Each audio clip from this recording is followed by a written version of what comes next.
ጤናስጥልን እንዴት ውላችኋል የተወዳጁ ተመልካቾቻችን ከኢትዮጵያ ቴሌቪዥን ጋር ስለሆናችሁ እኛን መርጣችሁ የተከታተላችሁ ስላላችሁ እጅግ አድርገን እናመሰግናለን። የዕለተ ረቡዕ የኢቲቪ 4 ማዕዘን ዜናችን ተጀምሯል። አበይት ጉዳዮችን ኢትዮጵያ የአፍሪካዊነት በዓለም ፖለቲካ ውስጥ ትክክለኛውን ስፍራ እንዲያገኝ በየዘመኑ አሻራዋን ማሳረፏን በውጭ ጉዳይ ሚኒስቴር የአፍሪካ ጉዳዮች ዳይሬክተር ጀነራል አቶ አክሊሉ ከበደ ገለጹ። ድርቅ በተከሰተባቸው የሶማሌ፣ ኦሮሚያና የደቡብ ክልል አካባቢዎች ለሰውና ለእንስሳት የሚደረጉ ድጋፎች ተጠናክረው መቀጠላቸውን የአደጋ ስጋት ስራ አመራር ኮሚሽን ገለጸ።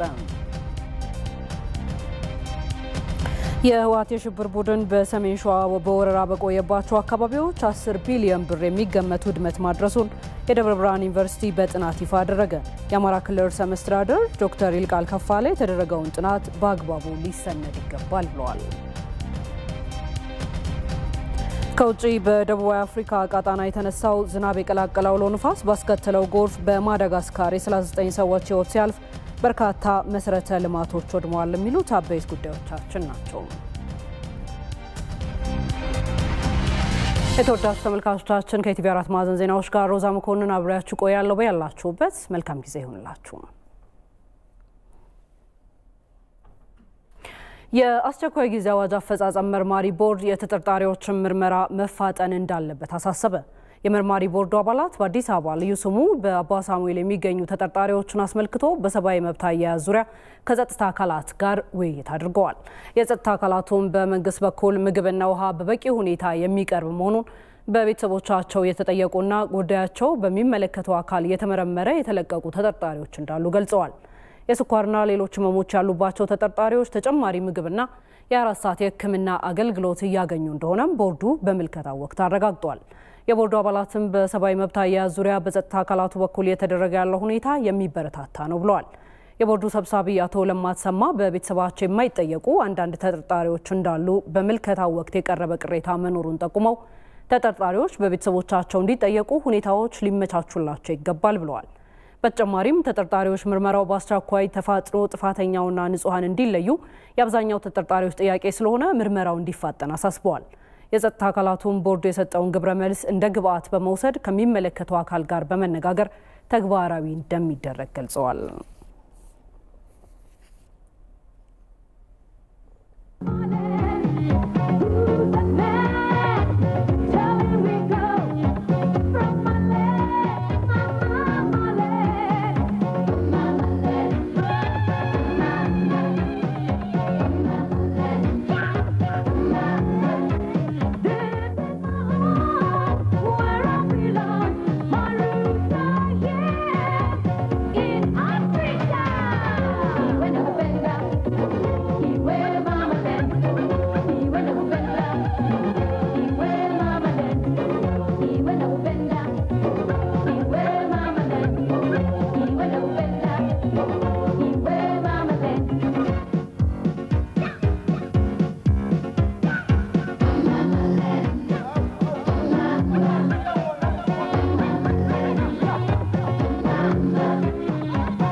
ኢትዮጵያ አፍሪካዊነት በዓለም ፖለቲካ ውስጥ ትክክለኛውን ስፍራ እንዲያገኝ በየዘመኑ አሻራዋን አሳርፋለች። በውጭ ጉዳይ ሚኒስቴር የአፍሪካ ጉዳዮች ዳይሬክተር ጀነራል አቶ አክሊሉ ከበደ ይህንን የሚረዱ የአፍሪካ ሀገራት ኢትዮጵያ በየጊዜው የሚነሱባት ተቃውሞዎች እንዲረግቡ ስለማድረጋቸው ገልጸዋል።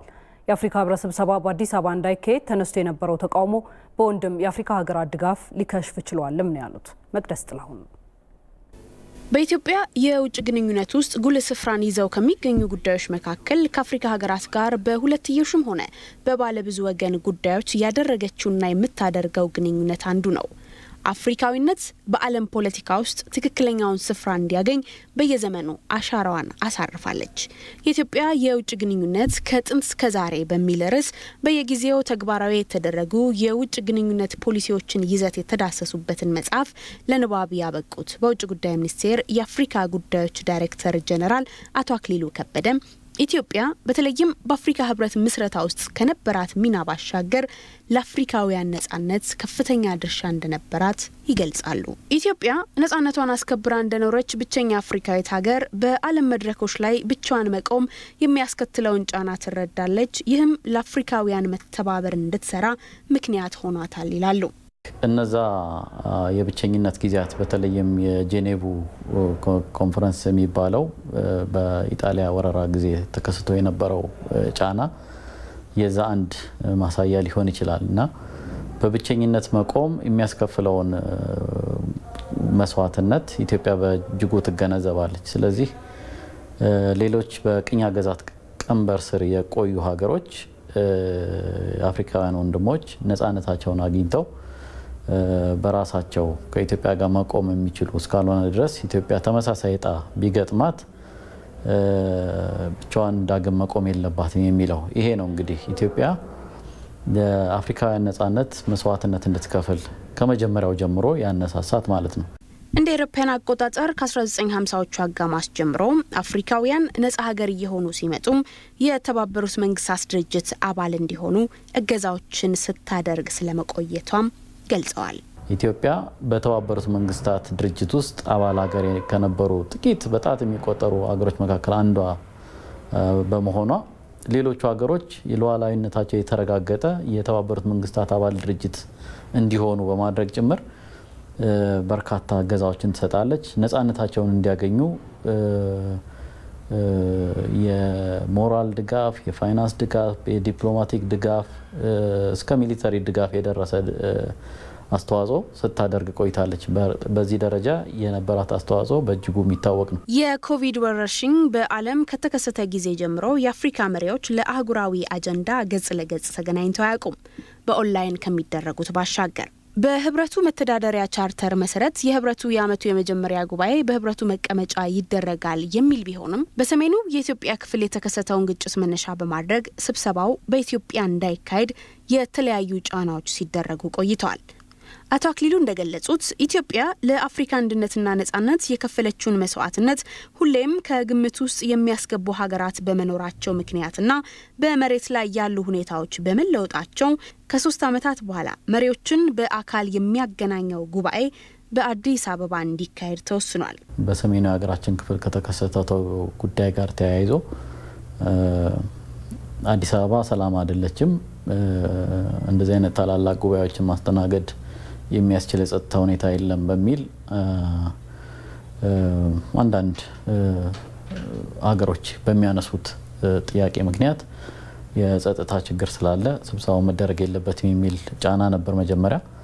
በኋላ ላይ በመሬት ላይ ያለው ሁኔታ መለወጥ ሲጀምር ደግሞ አዲስ አበባ ከመቼውም ጊዜ ሰላም ነች የሚለውን ነገር ሁሉም ሀገሮች አምነውበት ቀጥለዋል ማለት ነው። ኢትዮጵያ በሰራቸው የዲፕሎማሲ ጥረት ሁሉም አባል ሀገራት አምነውበት እንግዲህ ስብሰባው በአካል እንዲካሄድ ተወስኗል ማለት ነው። ከ3 ዓመት በኋላ አዲስ አበባ ላይ መደረጉ ለኢትዮጵያ በጣም በርካታ እድሎችን ይዞ የሚመጣ ነው ማለት ነው። ጉባኤው በሚቀጥለው ሳምንት በህብረቱ መቀመጫ አዲስ አበባ ለአፍሪካ ጠንካራ ስርዓተ ምግብን በመገንባት ሰብአዊ፣ ማህበራዊና ኢኮኖሚያዊ ልማትን ማፋጠን በሚል መሪ ቃል መካሄድ ይጀምራል።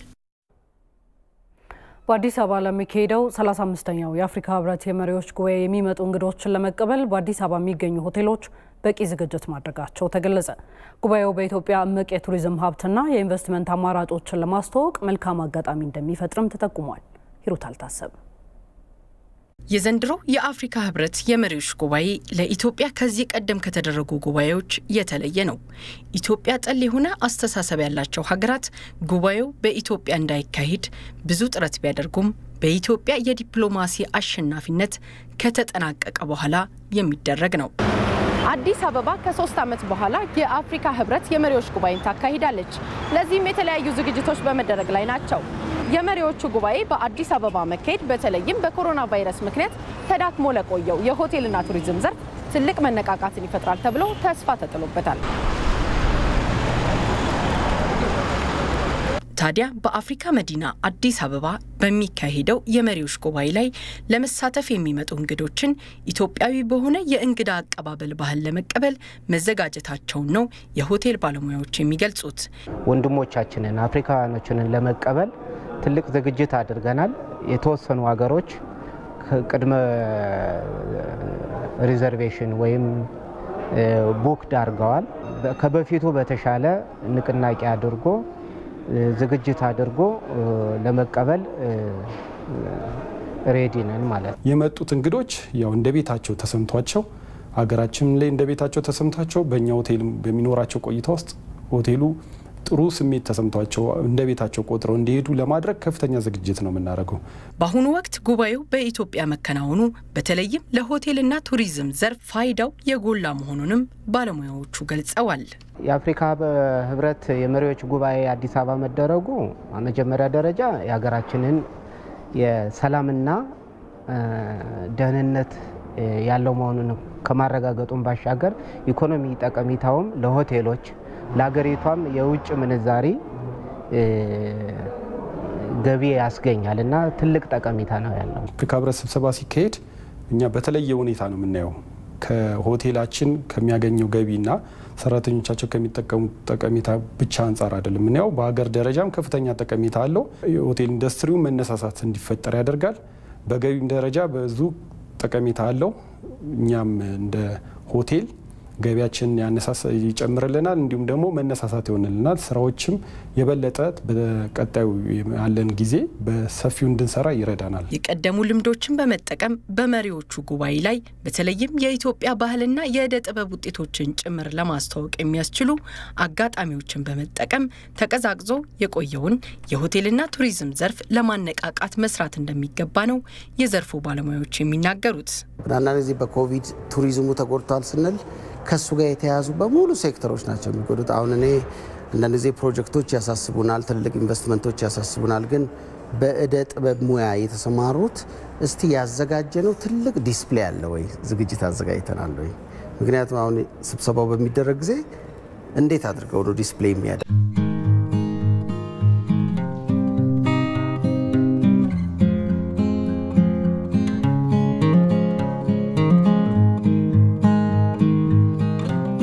ግንኙነት ያላቸው ኢቨንቶች አሉ የሚለው ማሰብ ያስፈልጋል።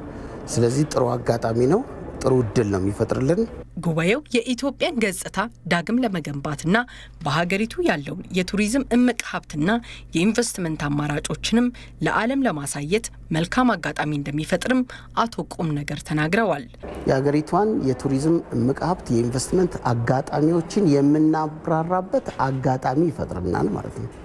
ስለዚህ ከየአገሩ መሪዎች ጋር ተከትለው የሚመጡ ጆርናሊስቶች፣ ኢንተርናሽናል ጆርናሊስቶች የሚመጡበት አጋጣሚ ነው። ይህንን እድል እንዴት እንጠቀምበት ነው።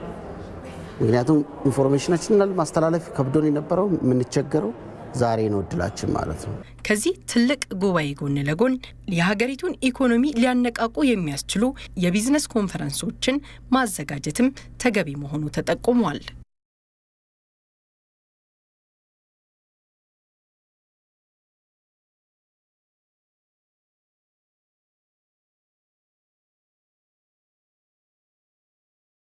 In Addis Ababa, by our concerted effort and determination, we shall lay here the foundations for the continental union of African states. Plus ancien et qui était aussi parmi ceux qui avaient toujours l'indépendance, pour moi c'était vraiment une véritable curiosité de connaître ce pays. Et je remercie le gouvernement éthiopien.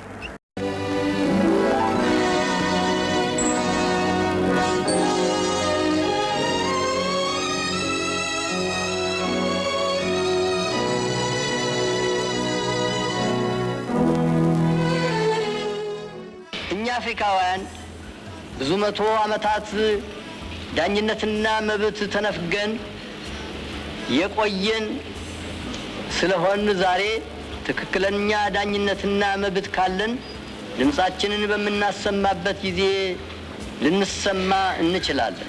Has today brought together 32 heads of African states and governments in this historic city of Addis Ababa.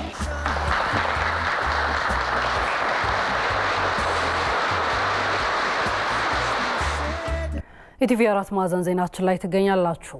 የህወሓት የሽብር ቡድን በሰሜን ሸዋ ቦራ በቆየባቸው አካባቢዎች 10 ቢሊዮን ብር የሚገመት ውድመት ማድረሱን የደብረ ብርሃን ዩኒቨርሲቲ ጥናት ይፋ አደረገ። የአማራ ክልል ርዕሰ መስተዳድር ዶክተር ይልቃል ከፋለ በዩኒቨርሲቲ የተደረገው ጥናት በአግባቡ ተሰንዶ ለትውልድ መተላለፍ አለበት ብለዋል። ተስፋዬ ጫኔ የደብረ ብርሃን ዩኒቨርሲቲ አሸባሪው የህወሓት ቡድን በአማራ ክልል ሰሜን ሸዋ ዞን በቆየባቸው ጊዜያት ያደረሰውን የጉዳት መጠን በሚመለከት የዳሰሳ ጥናት ሲያደርግ ቆይቷል። የሽብር ቡድኑን መጠነ ሰፊ ቀውስን የሚያጠናና 60 የሚሆኑ የዩኒቨርሲቲው ሰራተኞች የተሳተፉበት 16 የጥናት ቡድኖችን አቋቁሞ የሰራውን ጥናት ለሚመለከታቸው አካላት ውጤቱን ይፋ አድርጓል። የጥናት ውጤቱ በሰሜን ሸዋ ዞን የተለያዩ አካባቢዎች የደረሰው ቀውስ እጅግ ከፍተኛና ለመልሶ ማቋቋሙ የበርካቶችን ርብርብ የሚጠይቅ መሆኑን ይፋ አድርጓል። አጠቃላይ ጥናቱ እንግዲህ የሚሸፍነው 5 ከተሞችንና 13 ወረዳዎችን እንዲመስጣቸው የሚገኙ 104 ቀበሌዎች ናቸው በወረዳ የቆዩት። እነዚህ በወረዳ በተያዙ ቦታዎች ላይ አስከፊ የሆኑ የሰብአዊ ኢኮኖሚያዊ ጉዳቶች እንዲሁም ደግሞ የስነ ልቦናና በማህበራዊ ተቋማት ላይ ከፍተኛ የሆነ ውድመት ደርሷል። አጠቃላይ የኢኮኖሚ ግምቱ ወደ 10 ቢሊዮን ብር አካባቢ ይገመታል። 60 እናቶቻችን ተደፍረዋል። አጠቃላይ በሞት በመቁሰል ከ872 በላይ ሰዎች ላይ ጫና ደርሶባቸዋል ወይም የጉዳት ሰለባ ሆነዋል።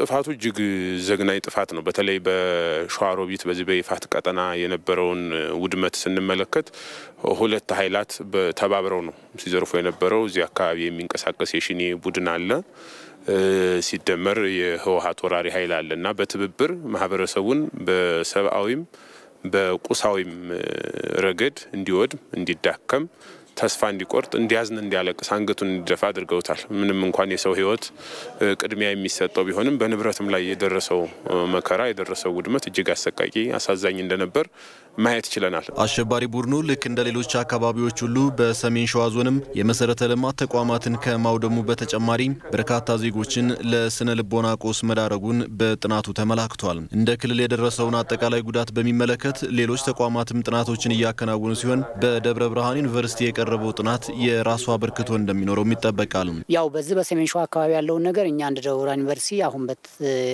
በተደራጀበት አግባብ እያጠናን ያለው በክልል ደረጃ ደግሞ ሪጂናል በሆነ መልኩ የክልሉ መንግስት ከተለያዩ የቢሮ ባለሙያዎች ዩኒቨርሲቲዎችን እኛንም ጨምሮ እያጠና ያለው ጥናት አለ። ያኛው በጣም ሰፋ ያለ ነው።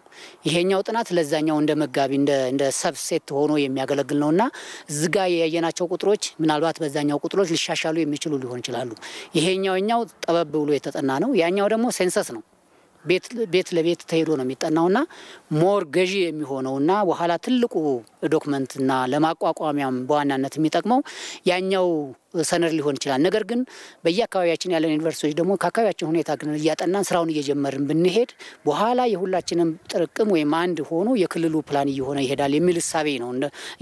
እየተደመረ የክልሉን ስዕል የሚያሳይ ሰነድ እናዘጋጅ የሚል እሳቤ ነው። የአማራ ክልል ርዕሰ መስተዳድር ዶክተር ይልቃል ከፋለ በበኩላቸው የተከናወነው ጥናት መጪው ትውልድ የሚማርበት ሆኖ መዘጋጀት እንዳለበት ጠቅሰው ለዚህም ቀጣይ ስራዎች እንደሚሰሩ ተናግረዋል። ይሄ ነገር ተተንትኖ ተጣርቶ በመጽሐፍ መንገድ ታትሞ የሚሰራጭ ይሆናል ብዬ እጠብቃለሁ። ያ ሲሆን ትውልዱን እናስተምርበታለን። ራሱን ለመጠበቅ ራሱን ለማደራጀት ህልውናውን ለማስከበር መስዋዕትነትም ለመክፈል የግድ አስፈላጊ መሆኑን እንዲማረው እናደርጋለን። በሌላ መልኩ ደግሞ በወራሪነት በመምጣት አጎራባችን መጉዳት መውረር ምን ያክል ዋጋ እንደሚያስከፍል ሁሉ እንዲያውቀው የበኩሉን ድርሻ ይወጣል ብዬ አምናለሁ። ከፍተኛ የትምህርት ተቋማት ከሰው ኃይል ልማት ጎን ለጎን በርካታ ማህበራዊ ጉዳዮች ላይ እየተሳተፉ መሆኑን የገለጹት ዶክተር ይልቃል ከፋለም የክልሉ መንግስትም በጋራ ለመስራት ቁርጠኛ ነው ብለዋል። ዩኒቨርሲቲዎቻችን አንድነትን የሚያጠናክሩ የአማራ ክልልን ችግር እየለዩ እያጠኑ መፍትሄ የሚያስቀምጡ መሆን አለባቸው። በዚህ አንጻር የአማራ ክልል መንግስት ከዩኒቨርሲቲዎች ጋር ከምሁራን ጋር በመሆን አብሮ ለመስራትና የአማራን ክልል ችግር በእውቀት ላይ በጥናትና ምርምር ላይ በተመሰረተ መንገድ እንዲፈታ ለማድረግ ቆርጦ የተነሳ መሆኑን በዚህ አጋጣሚ ማረጋገጥ እፈልጋለሁ። ከጥናቱ ይፋ መደረግ ጎን ለጎን ዩኒቨርሲቲው በፕሮፌሰር አስራት ወልደየስ ስም የሰየመውን የጤና ካምፓስ ያስመረቀ ሲሆን በክልሉ ከፍተኛ የሥራ ኃላፊዎችም ጉብኝት ተከናውኗል።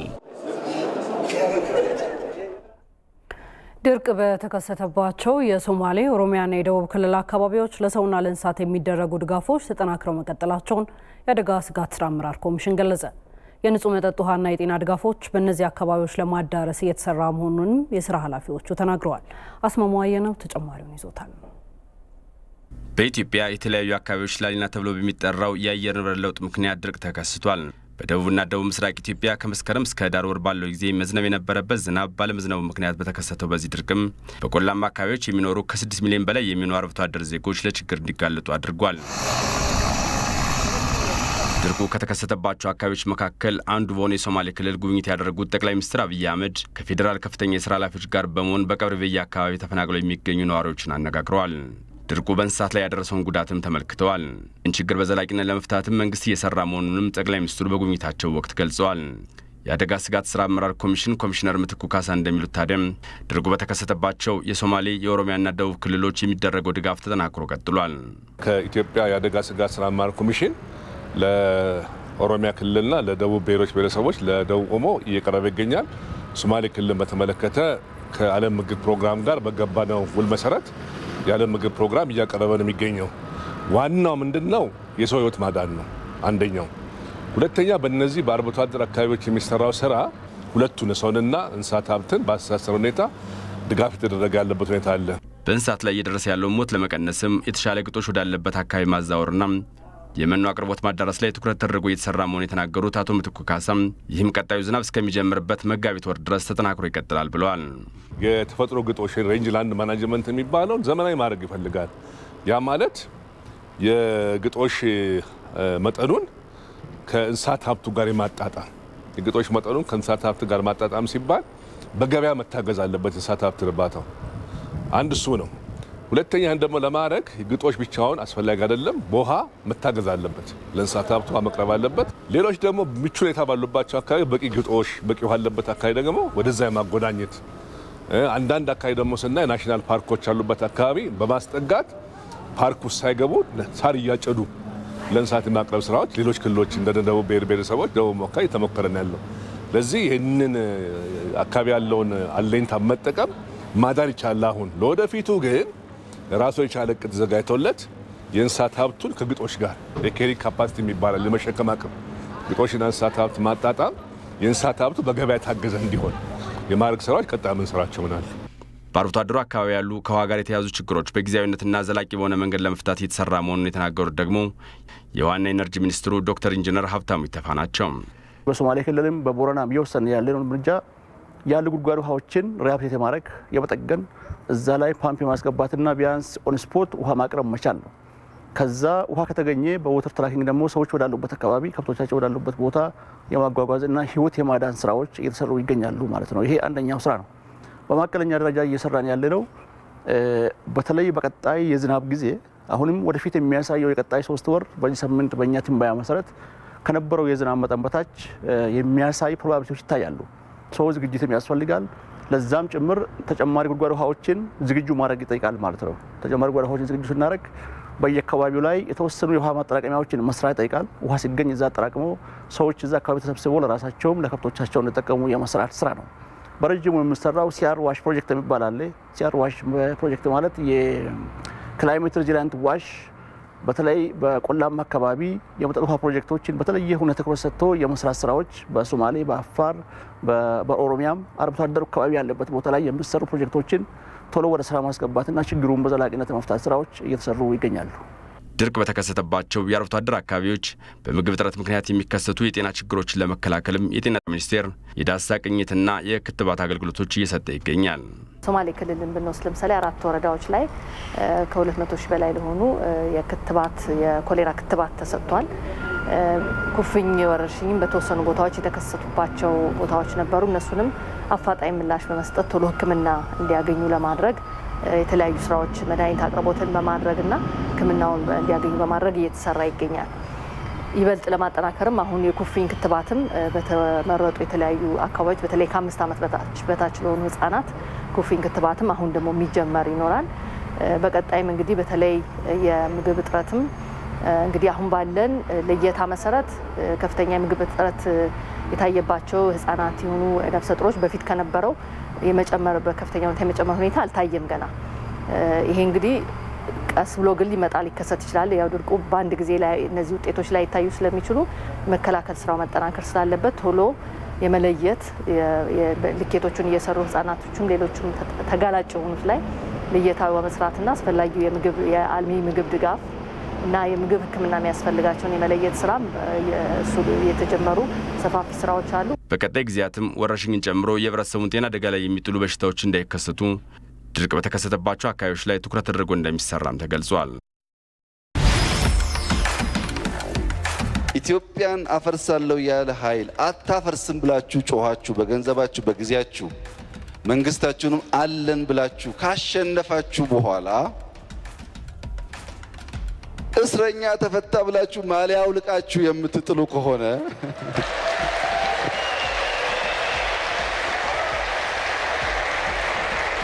ይሄ የኢትዮጵያውነት ልክ አይደለም። ኢቲቪ 4 ማዕዘን ላይ ናችሁ። የህልውና ዘመቻውና የኮቪድ ወረርሽኝ የፈጠሩትን ተጽዕኖ በመቋቋም ኢኮኖሚው በቀጣይነት እድገት እንዲያስመዘግብ መንግስት የተለያዩ እርምጃዎችን እየወሰደ መሆኑን የገንዘብ ሚኒስትር ዴኤታ ዶክተር ኢዮብ ተካልኝ ገለጹ። የዋጋ ግሽበትን ለማረጋጋት የሚያስችሉ ስራዎች በትኩረት እየተከናወኑ እንደሚገኙም ሚኒስትር ዴኤታው ተናግረዋል። ጌታቸው ባልቻ አሸባሪው የህወሓት ቡድን ኢትዮጵያን ለማፍረስ የከፈተው ጦርነትና በዓለም አቀፍ ደረጃ የተከሰተው የኮቪድ ወረርሽኝ ያሳረፉት ተጽዕኖ ከፍተኛ ቢሆንም ኢኮኖሚው ችግሮቹን መቋቋም መቻሉን የገንዘብ ሚኒስትር ዴኤታ ዶክተር ኢዮብ ተካልኝ በተለይ ለኢቲቪ ገልጸዋል። ህወሓት የከፈተው ጦርነት ትኩረት ሊሰጣቸው በዚህ ጊዜ ብዙ ምርታማ ነገር ላይ መዋል የምንችለውን አቅም ሀብት ጊዜ ይህንን ጥቃት በመከተል እንድናውል አድርጎናል። ሊያመርት የነበረ አርሶ አደር ወደ ጦር ሜዳ ሲሄድ ወይም ከቦታው ሲፈናቀል ኢኮኖሚ ላይ የሚያመጣው ተጽዕኖ ቀላል አይሆንም። ሶስተኛ አንዳንዶቹ ነገሮች ዘላቂ የሆነ ጉዳት ሊያመጡ የሚችሉ ነው ከስራ ካላስተካከልካቸው። ከዚህ የተነሳ ኢኮኖሚው ከፍተኛ የሆነ ተጽዕኖ ደርሶበታል በኮሮናና በቀጣይ ግጭት። ግን ያንን ተጽዕኖ መቋቋም እንደሚችል አሳይቷል። ሰው አጠቃላይ ያለበት ሁኔታ የደረሰበትን ጉዳት ገምግሞ ኢኮኖሚው ያንን ጉዳት መቋቋሙን አይቶ ግን ጠባሳ እንዳይቶ ቶሎ ያንን የማስተካከልና ለቀጣይ እድገት የመዘጋጀት ሁኔታ ውስጥ ነው ያለነው ማለት ነው። የኢትዮጵያ ኢኮኖሚ አሁን ያጋጠሙትን ፈተናዎች ተቋቁሞ እድገቱን ማስቀጠል ይቻል ዘንድም መንግስት ትኩረት ሰጥቶ እየሰራ መሆኑንም ዶክተር ኢዮብ ተካልኝ ተናግረዋል። ግብርና፣ ቱሪዝም፣ ማዕድንና ሌሎች ዘርፎች ለኢኮኖሚው እድገት ያላቸውን አቅም አሟጦ ለመጠቀም ይሰራልም ብለዋል። ግብርና አንዱ ዋናው የትኩረት ኤሪያ ነው። አንደኛ አሁንም ግብርና ትልቁን የኢኮኖሚ ዘርፍ የያዘ ስለሆነ፣ ሁለተኛ የግብርናን አቅም ማውጣት የጀመርነው አሁን ብለን ስለምናምን ባለፉት 2 ዓመታት ግብርና ላይ የተሰራው ስራ እስካሁን የግብርና አቅም እንዳልወጣ ያሳየን ነው። ሌላው የአዳዲስ ዘርፎች ያልናቸው ማዕድን፣ ቱሪዝምና የአይሲቲ ላይም ሰፋፊ ስራዎች እየሰራን ያለ ነው። በሀገር ውስጥ ተገድቦ የቆየው ሰው መውጣት ሲጀምር ከሚያያቸው ይሄ የቱሪዝም ኤክስፐርቶችም የተናገሩት ነው። ኢትዮጵያ አንደኛዋ ትልቅ የቱሪዝም ዴስቲኔሽን ትሆናለች። ያ ትልቅ አቅም ይሆናል ብለን ገምተናል። የአምራች ዘርፉ ላይ ግን በተለይ የውጭ ኢንቨስትመንትና የሀገር ውስጥ ኢንቨስትመንትን ማስተሳሰር እንዲሁም ጥቃቅንና አነስተኛ ተቋማትን የማስፋት ስራ አጠናክረን የምንሰራው ነው የሚሆነው። የዋጋ ግሽበትን ለማረጋጋት መሰረታዊ ፍጆታ ዕቃዎችን አቅርቦት የማሳደግ ስራዎች እየተከናወኑ ቢሆንም ፍላጎትና አቅርቦትን ማጣጣም ዘላቂ መፍትሄ መሆኑንም ገልጸዋል።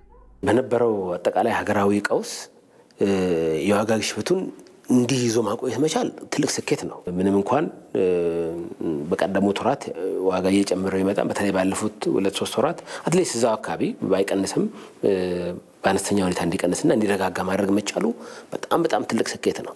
ወጪያችን ሲጨምር ዋጋ ግሽበትን ባላባበሰ መልኩ ወጪው መሸፈን መቻሉ፣ የመሰረታዊ ፍጆታ ፍላጎቶች ላይ የቀረጥ ነፃ መብት በመስጠት መንግስት ብዙ ገበያ ያጣው ኢን ቴንስ ኦፍ ቢሊየንስ 10-15 ቢሊዮን አካባቢ ነው መንግስት ሉዝ ያደረገው። ግን ግድ የለም ይሄ የህዝቡ ኑሮ ቢረጋጋ ይሻላል በሚል የተወሰደው እርምጃ ቀላል ውጤት የለውም። አንዳንድ አስፈላጊነት እንዲያሉት ደግሞ መንግስት ገዝቶም ወደ ሀገር ውስጥ እያስገባ የምርቱ ሲደርስ ድረስ ወደ ሀገር ውስጥ እያስገባ እንደነበረ የምታውቀው ነው። ፍራንኮ ቫሉታ በመፍቀድ እንደ ዘይት ስንዴ ያሉት እንዲገቡ በመደረጉ ይሄ አጠቃላይ ገበያውን አስተካክሏል። አጠቃላይ ነገሩ እነዚህ ነገሮች አጠናክሮ በመቀጠል ግን ሞር ኢምፖርታንትሊ ትልቁ ችግር ፍላጎትና አቅርቦት ጋር ያለው ሰፊ ክፍተት በመሆኑ ያንን የሚያጠብ የምርታማነት ስራ በመስራት በቀጣይ ይህንን ችግር የበለጠ እየፈታን እንመጣለን። በአሸባሪው የህወሓት ቡድን የደረሰውን ውድመት መልሶ ለመገንባት መንግስት ከዓለም አቀፍ የልማት አጋሮች ጋር እንደሚሰራም ነው የገንዘብ ሚኒስትር ዴኤታው ዶክተር ኢዮብ ተካልኝ የተናገሩት። በዓለም ጤና ድርጅት ስራ አስፈጻሚ ቦርድ ስብሰባ ላይ ኢትዮጵያ በዳይሬክተሩ ዶክተር ቴዎድሮስ አድሃኖም ዙሪያ ንግግር እንዳታደርግ መከልከሏ ተቀባይነት የሌለው መሆኑን በጄኔቫ የኢትዮጵያ ቋሚ መልእክተኛ ጽህፈት ቤት በደብዳቤ ገለጸ። ግለሰቡ የስራ ኃላፊነቱን ተገን በማድረግ የአሸባሪ ህወሓት ፕሮፓጋንዳ እያሰራጨ መሆኑንም ገልጿል። ሰለሞን አበጋዝ የተባበሩት መንግስታት ድርጅትን ጨምሮም አንዳንድ ምዕራባውያን ሀገራትና ተቋማት ኢትዮጵያ ባለፈው 1 ዓመትና ከዚያ በላይ ባሳለፈችው ውጣ ወረዶችናም አሸባሪ ህወሓት ሀገሪቱን ለማፍረስ የጠነሰሰውን ሴራ ለማክሸፍ ያደረገችውን የህልውና ትግል እውቅና ከመስጠት ይልቅ ለሽብር ቡድኑ ህወሓት መወገንን አሳይቷል። በተለይ የሽብር ቡድኑን እኩይ ተግባራት ማገለጥ የሚጠበቅበት የዓለም ጤና ድርጅት ዋና ዳይሬክተር ዶክተር ቴዎድሮስ አድሃኖም ከማውገዝ ይልቅ ወገንተኝነትን አሳይቷል። ያለውን የሥራ ኃላፊነት ከለላ በማድረግም ወገንተኝነቱን በተደጋጋሚ እያሳየ ነው። አሸባሪ ህወሓት በአማራና በአፋር ክልሎች የጤና ተቋማትን ሲዘርፍና ሲያወድም የዓለም ጤና ድርጅትን በበላይነት የሚመራው የሥራ ኃላፊ ግን ውግዘትን ከሱ አልተገኘም። እናም ኢትዮጵያ ይህንን የግለሰቡን ከመርህና ከሥነ ምግባር ውጭ የሆነ አካሄድን በመቃወም ግልጽ ደብዳቤን ለተቃውሞ ብትልክም የተቃውሞ የሥራ አስፈጻሚ ቦርድ ግን የማጣራቱን ሂደት እንደሚያዘገየው መግለጹ ቴዎድሮስ አድሃኖምና ተቋማቸው የአንድ ሳንቲም ሁለት ገጽታዎች መሆናቸውን አሳይቷል። አሁን ይባስ ብሎ የዓለም ጤና ድርጅት ከትናንት በስቲያ ባካሄደው የሥራ አስፈጻሚ ቦርድ 150ኛ ስብሰባ ላይ ሌላ በደልን በኢትዮጵያ ላይ ጭነዋል። በጄኔቫ በተካሄደው ስብሰባ ላይ የኢትዮጵያ አምባሳደር የሆኑት ዘነበ ከበደም በዶክተር ቴዎድሮስ አድሃኖም ላይ ንግግር እንዳያቀርቡ ታግደዋል። ይህንን የተቋሙን የሥራ አስፈጻሚ ቦርድ ያልተገባ ውሳኔን በተመለከተም በጄኔቫ የሚገኘው የኢትዮጵያ ቋሚ መልእክተኛ ጽህፈት ቤት ግልጽ ደብዳቤን አውጥቷል። በደብዳቤው ኢትዮጵያ አፍሪካናም ሌሎች ወዳጅ ሀገራትን በማስተባበር ዶክተር ቴዎድሮስ አድሃኖምን ለድርጅቱ ዋና ዳይሬክተርነት እንዲመረጥ ብታደርግም ግለሰቡ ግን አሸባሪ ህወሓት በኢትዮጵያ ላይ ጦርነትን ሲከፍት እውነተኛ ማንነቱን በግልጽ ነው ያሳየው ብሏል። ግለሰቡ ከመንግስታቱም ሆኑም ሌሎች የሲቪል ማህበራት ድርጅቶች በኩል የሚጠበቅበትን የገለልተኝነት መርህ በግልጽ በመጣስ የፖለቲካ ወገንተኝነትን አሳይቷል ብሏል። ዶክተር ቴዎድሮስ የሚመራውና ተቋማቸው ለፖለቲካ ዓላማ ማስፈጸሚያ ያደረጉት እንደሆነም ደብዳቤው አስታውቋል። ኢትዮጵያ ግለሰቡን በሚመለከት ንግግር እንዳታደርግ መከልከሏም ተቀባይነት የሌለው መሆኑን ደብዳቤው ገልጿል። የተባበሩት መንግስታት ድርጅት አባል ሀገር በሆነች ኢትዮጵያ ላይ እንደዚህ አይነት በደል በተደጋጋሚ ማድረግ ተቋማቱም ሆኑም አንዳንድ ምዕራባውያን ሀገራት ከእውነት ጎራ ከመቆም ይልቅ ለራሳቸው ጥቅምናም የፖለቲካ ዓላማ ማሳኪያ መጠቀምን ያመላክታል።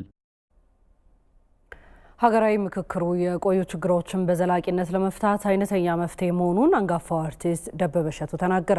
የምክክር ኮሚሽኑ እንደ ሀገር መግባባት ያልተደረሰባቸው ሀገራዊ ጉዳዮች ላይ እልባት በመስጠት ብሔራዊ መግባባት ለመፍጠር ጉልህ ሚና እንደሚኖረው ነው አርቲስቱ የገለጸው። ሳራ ሳህለ ስላሴ ተጨማሪውን ይዛለች።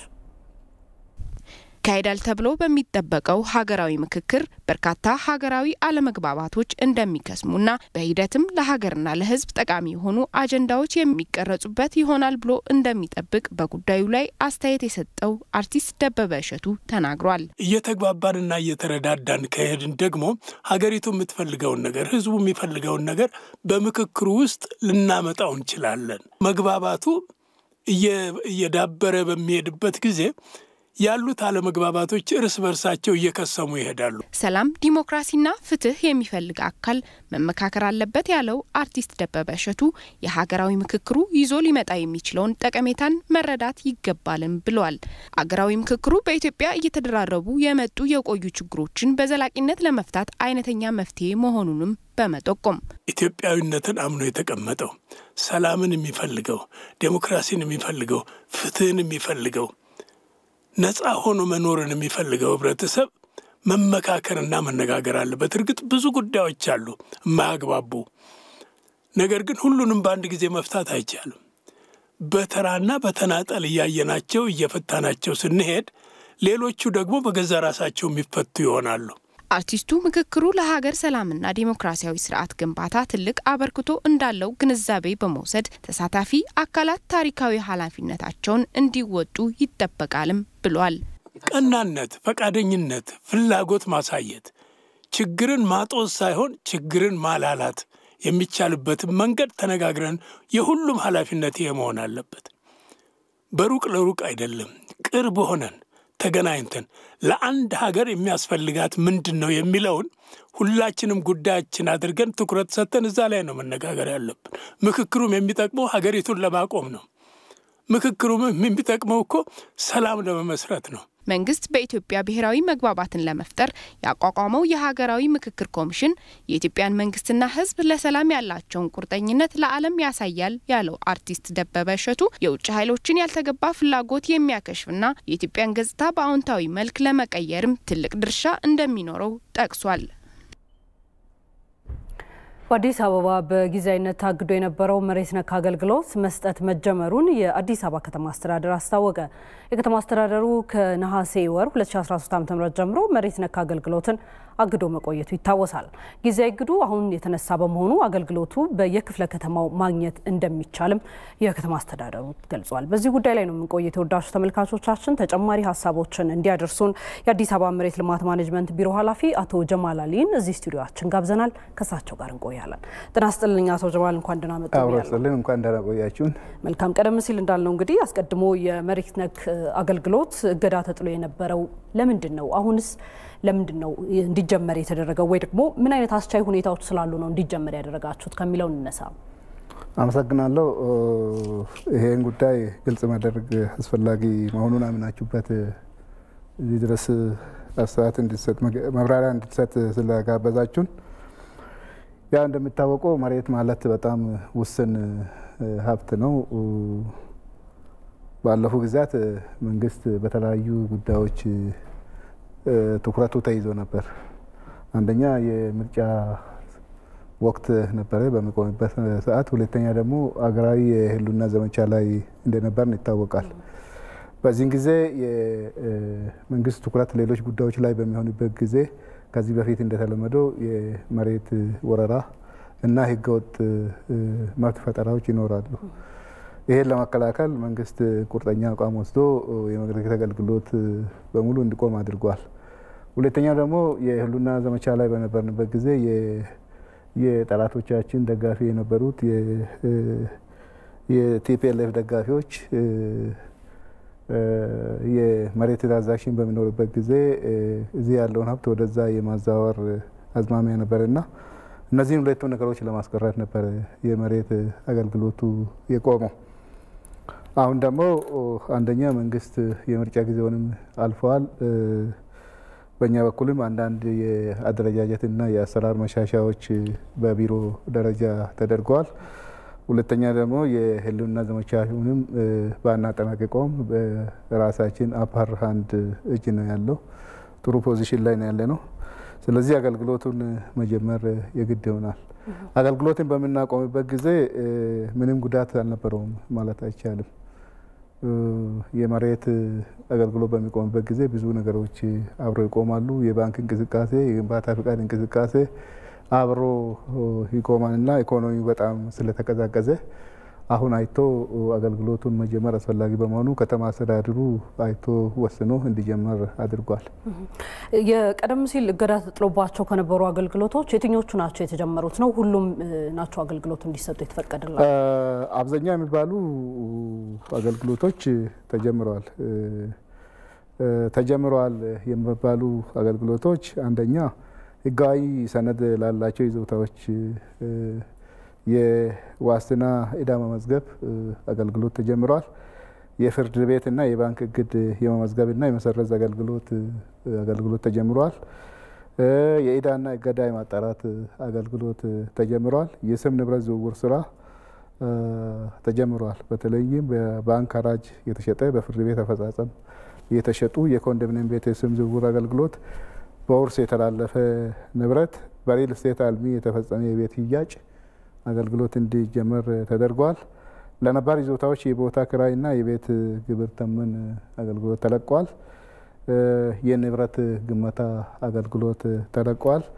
በይዞታ ይገባኛል ክርክር በፍርድ ቤት ትዕዛዝ ማስረጃ መስጠት አገልግሎት ተለቋል። የወሰን ይመላከትልኝ ወይም የወሰን ችካል የምንለው ማለት ነው ተለቋል። በከተማ አስተዳደር የሚታወቅና ቅድሚያ የሚሰጥ የልማት ተነሺ አገልግሎት፣ ካሳ ክፍያ፣ ምትክ ቤት፣ ምትክ ቦታ አሰጣጥ አገልግሎቶች ተጀምሯል።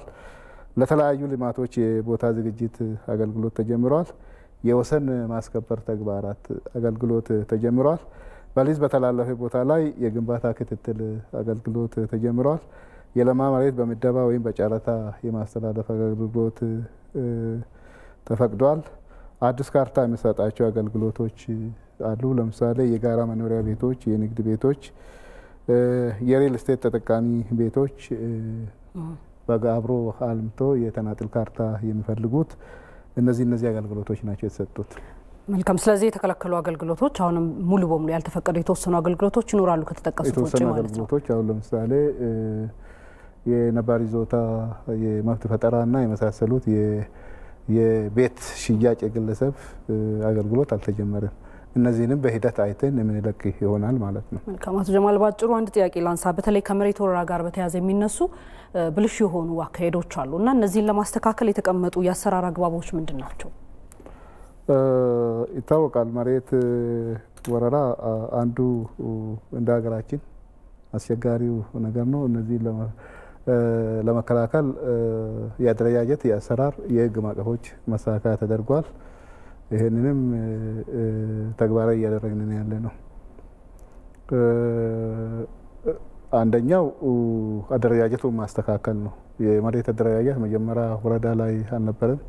ይህን አጠናክሮ መቀጠል ነው። ያሉን የክፍት መሬቶች በሙሉ መዝግቦ ወደ ባንክ ማስገባት ነው።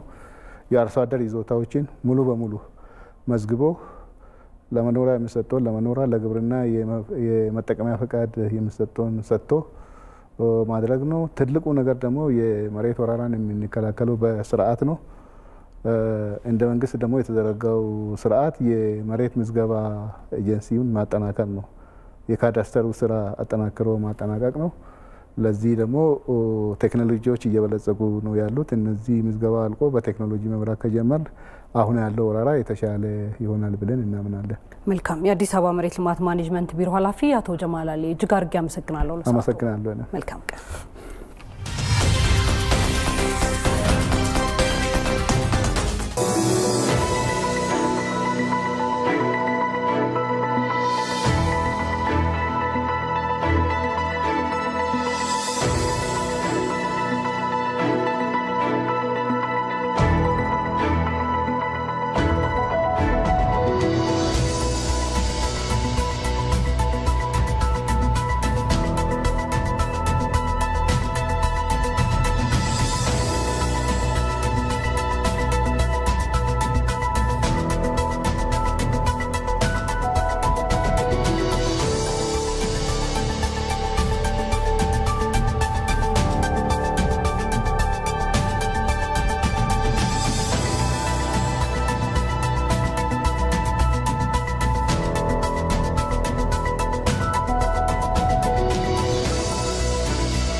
ኢቲቪ 4 ማዕዘን ላይ ናችሁ። በሐረሪ ክልል የአርሶ አደሩ ምርትና ምርታማነት ለማሳደግ ለበጋ የመስኖ ስራ ልዩ ትኩረት ተሰጥቶ የተሰራ መሆኑ ተገለጸ።